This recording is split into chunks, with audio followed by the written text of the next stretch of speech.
तो मध्य प्रदेश की महाडिबेट में बात दतिया की लड़ाई की। तो दतिया की लड़ाई अब सिर्फ एक विधानसभा सीट के उपचुनाव की नहीं रह गई, बल्कि कांग्रेस के अंदर की नाराजगी और बीजेपी की सियासी रणनीति का भी बड़ा इम्तिहान बन गई है।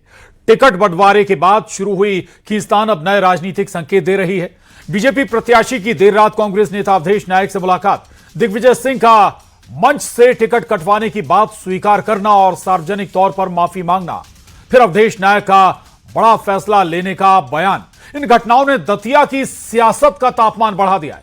हालांकि अवधेश नायक ने किसी दल में जाने की पुष्टि नहीं की और मुलाकात को शिष्टाचार बताया, लेकिन सवाल बरकरार हैं। क्या कांग्रेस अपने नाराज नेता को मना पाएगी या बीजेपी इस नाराजगी को अपने पक्ष में भुनाएगी? क्या दतिया का उपचुनाव मध्य प्रदेश की राजनीति के नए समीकरण लिखेगा? इन्हीं सवालों पर होगी मध्य प्रदेश की महाडिबेट, लेकिन पहले रिपोर्ट देखिए।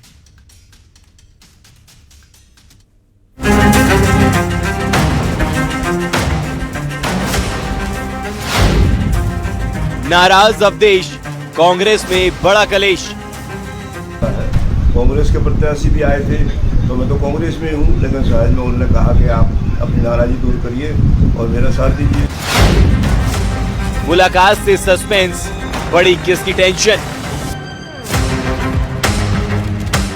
आप इस सब परिदृश्य को समझिए और इससे जानिए कि कांग्रेस में खलबली मची हुई है, क्योंकि एक तरफ कांग्रेस के हॉलो कैंडिडेट हैं। हॉलो कैंडिडेट मतलब घनश्याम। दिग्विजय सिंह की माफी क्या काफी? अवधेश जी, मैं आपका आभारी हूं।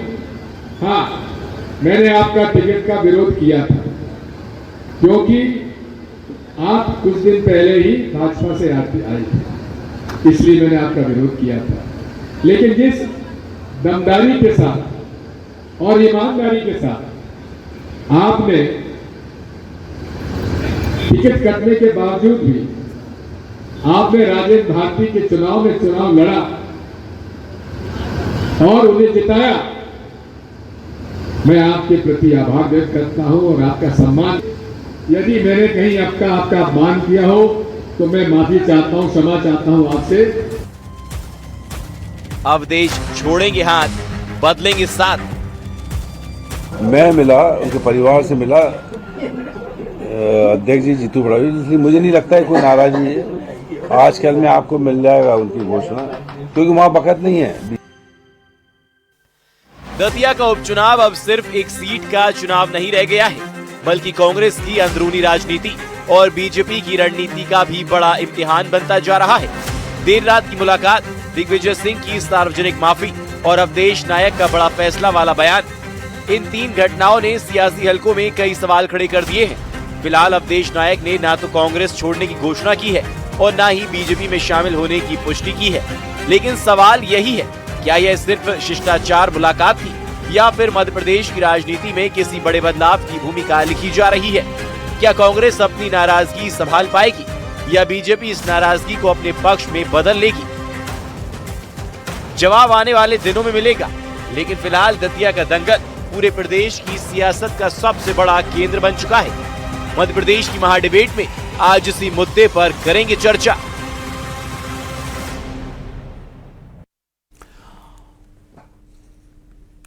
तो दतिया बाई इलेक्शन महज एक उपचुनाव भर नहीं रह गया, बल्कि बहुत सारे संकेत, बहुत सारे मैसेज एक साथ से निकलकर आ रहे हैं। बीजेपी की रणनीति, नीति भी और केंद्रीय नेतृत्व कैसे सियासत को, मध्य प्रदेश की सियासत को देख रहा है और किस दिशा में आगे ले जाना चाह रहा है। लेकिन एक और जो बड़ा फैक्टर या बड़ा केंद्र जो बन गए हैं वो है अवधेश नायक। अवधेश नायक बीजेपी छोड़कर ही कांग्रेस में गए थे। इससे पहले उनका कांग्रेस में टिकट होने के बाद कट गया था और इस बार वो टिकट होते होते या कहीं टिकट हासिल करते करते रह गए। अब बहुत सारी सियासी समीकरण बन रहे हैं या कहीं बहुत सारे आशंकाएं जाहिर हो रही हैं। अवधेश नायक से बीजेपी के नेता भी मिले, कांग्रेस के बड़े नेता भी मिले, जीतू पटवारी भी मिले। अब ऐसे में सवाल ये उठ रहा है कि आखिर अवधेश नायक क्या करने जा रहे हैं? यही सवाल सियासी हलकों में इस वक्त चल रहा है और हमारे साथ जो बेहद खास मेहमान जुड़ रहे हैं, चर्चा शुरू करें, उनमें अवधेश नायक जी भी हैं। अवधेश नायक खुद हमारे साथ जुड़ रहे हैं, कांग्रेस नेता हैं। बहुत स्वागत अवधेश नायक जी। साथ ही हमारे साथ मंजरी जैन जी, प्रवक्ता बीजेपी, विक्रम चौधरी जी, प्रवक्ता कांग्रेस, हिना तिवारी जी, राजनीतिक विश्लेषक सतीश एलिया जी, वरिष्ठ पत्रकार, आप सभी का बहुत स्वागत है। सबसे पहले अवधेश नायक जी आपके पास ही आऊंगा मैं। जो हाल ही के समीकरण हैं, जो मुलाकातें हैं, बैठकें हैं, नेताओं का आपके घर पे आना जाना है, बहुत कुछ कह रहा, और आपके बयान को भी अगर हम समझने की कोशिश करें तो आपके जहन में भी कुछ चल रहा है कि अभी कोई फैसला नहीं लिया, मतलब जहन में कुछ चल रहा है, छोड़ेंगे पार्टी या नहीं छोड़ेंगे, बीजेपी अपने पुराने दल में जाएंगे या नहीं जाएंगे, है क्या? थोड़ा तस्वीर साफ करें, दर्शक भी जानना चाह रहा है।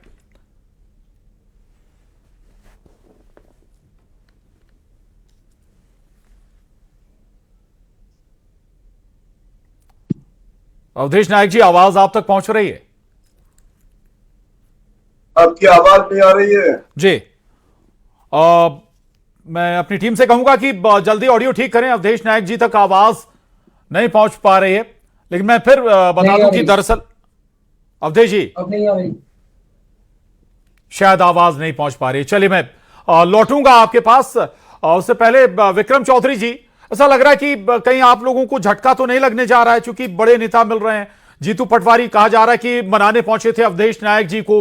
दूसरी तरफ बीजेपी के जो खुद उम्मीदवार हैं आशुतोष तिवारी, वो खुद अवधेश नायक से मिलने पहुंचे। चर्चा यह भी थी कि टिकट चूंकि आपने नहीं दिया, पिछली बार देकर काट दिया, तो फिर नाराजगी भी है।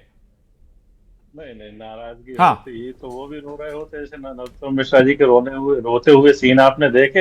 हाँ। नरोत्तम मिश्रा जी जब रो रहे थे, उसके पीछे बैठ के सारे भाजपाई हंस रहे थे।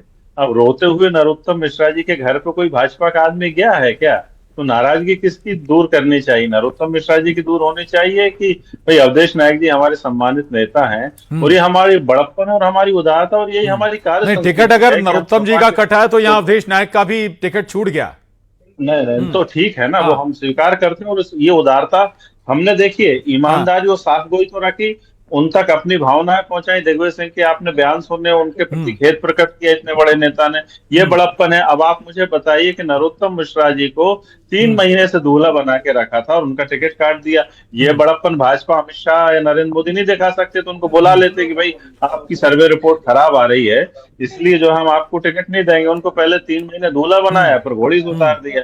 तो नाराजगी और जो कल है जिस तरीके से आपने भाजपा में देखी, और जो उत्पात पूरे दतिया में आपने देखा कि भाजपा की गुटबाजी जो है अराजकता की स्थिति में आ गई है, बगावत की स्थिति में आ गई है। तो कांग्रेस में तो वो हालात है नहीं है। कांग्रेस में तो तस्वीर में तो पहली तस्वीर तो नजर आ रही कि वो बगावत जिसका जिक्र आप कर रहे हैं वो बीजेपी ने कंट्रोल कर ली। मैं लौटूंगा मंजरी जैन जी, जो हाल में घटनाक्रम हुआ, हाल में 1-2 दिन प्रदर्शन भी हुए, ऐसा तो नहीं उसे डैमेज कंट्रोल करने की कोशिश है या चिंता है आपको दतिया उपचुनाव में, इसलिए अब नायक साहब पर डोरे डाल रही है बीजेपी? नहीं, देखिए प्रशांत जी, भारतीय जनता पार्टी है और कार्यकर्ता जो है अपनी भावना। मंजरी जी की आवाज प्लीज बढ़ाएं, प्लीज। जी जी हाँ। आ रही है मेरी आवाज? जी जी प्लीज कंटिन्यू। ओके जी, देखिए भारतीय जनता पार्टी जो है वो केडर बेस्ड पार्टी है, और सबसे बड़ी बात है कि हमारी पार्टी में अनुशासन है। कार्यकर्ताओं ने अपना भावनाओं को प्रकट किया, ठीक है, उन्होंने अपना इस्तीफा भी दिया, लेकिन पार्टी ने मंजूर नहीं किया।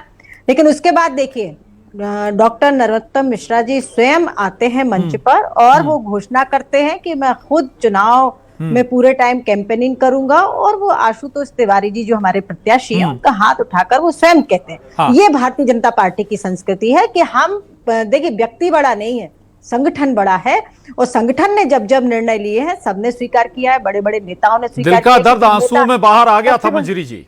नहीं देखिए, डॉक्टर नरोत्तम मिश्रा जी जो है वो दतिया से जुड़े रहे हैं, वहां की जनता से जुड़े रहे हैं, और इस समय पे अगर थोड़ा भावुक होते तो इसमें कोई बड़ी बात नहीं है। हर नेता का एक भावनात्मक जुड़ाव होता है जनता के साथ, स्थान के साथ, तो निश्चित तौर पर ये कोई पहले क्यों नहीं मना किया? नहीं विक्रम जी मेरी बात हो जाने दीजिए, आपकी बारी पर आप बोल चुके हैं ना, मेरी बारी है। तो मैं ये समझती हूँ कि भारतीय जनता पार्टी जो है वो सब संगठित होकर, एक एक कार्यकर्ता आपको दिखा उसमें, जिला अध्यक्ष दिखे, और सब संगठित होकर चुनाव लड़ रहे हैं। निश्चित तौर पर हम बहुत बड़ी विजय के साथ जीतेंगे दतिया। चिंताएं तो हैं कहीं ना कहीं, जो जिस अंदाज में अब कांग्रेस ने अनाउंसमेंट भी किया कि कैसे इस चुनाव को अब जीतना है।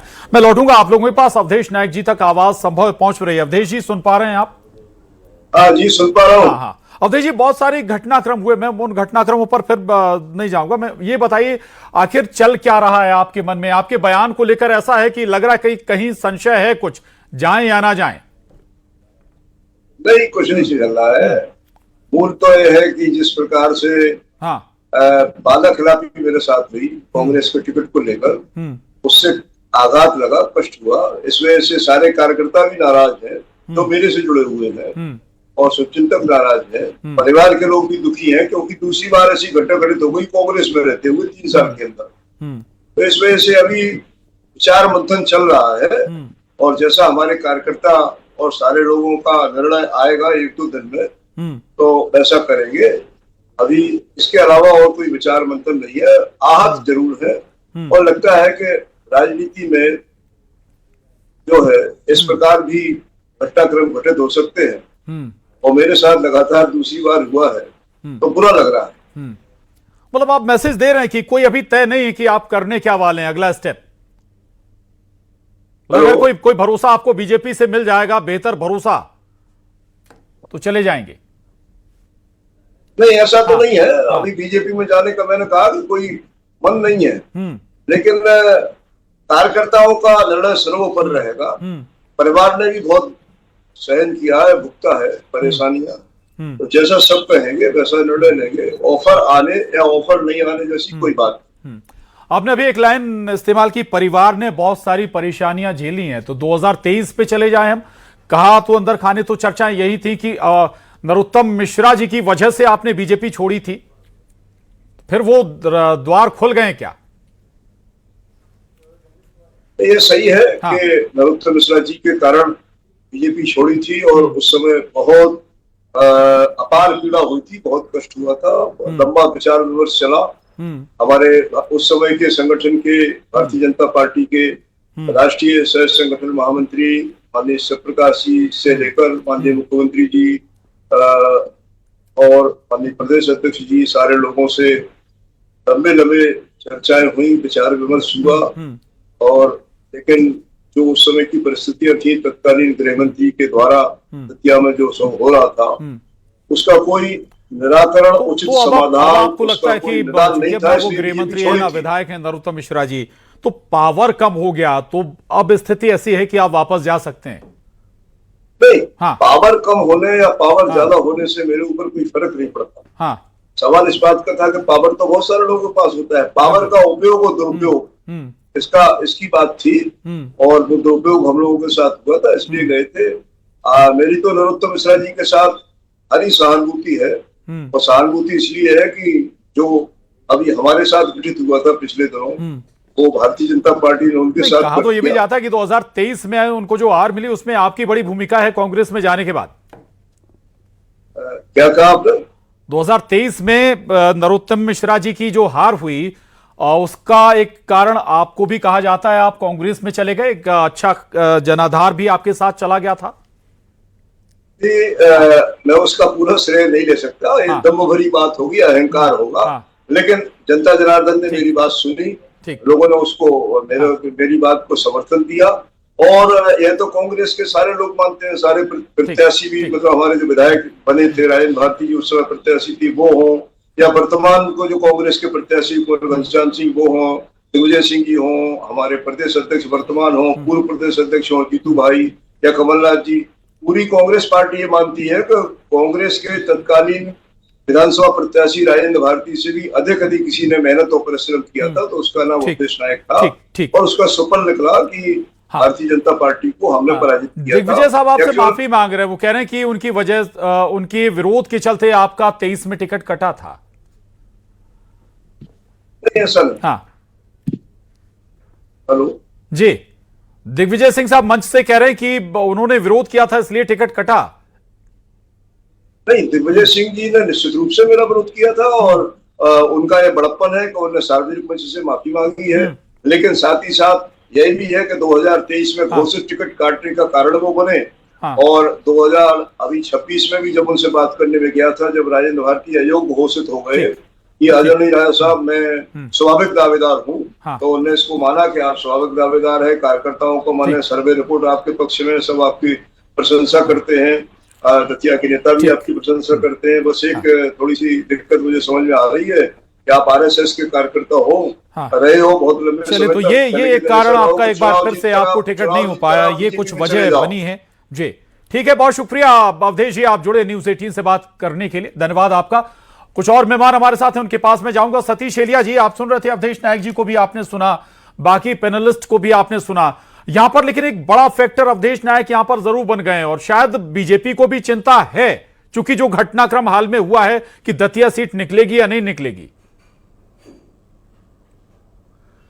देखिए, बहुत स्पष्ट है, इस आज की आपकी जो डिबेट है इसके मुख्य पात्र हैं अवधेश नायक, और अवधेश नायक ने अपने बारे में जो स्वयं कहा है उसी का हम विश्लेषण हमें करना चाहिए, बाकी बातचीत का बहुत मतलब नहीं है। अवधेश नायक ने 3 बातें कही।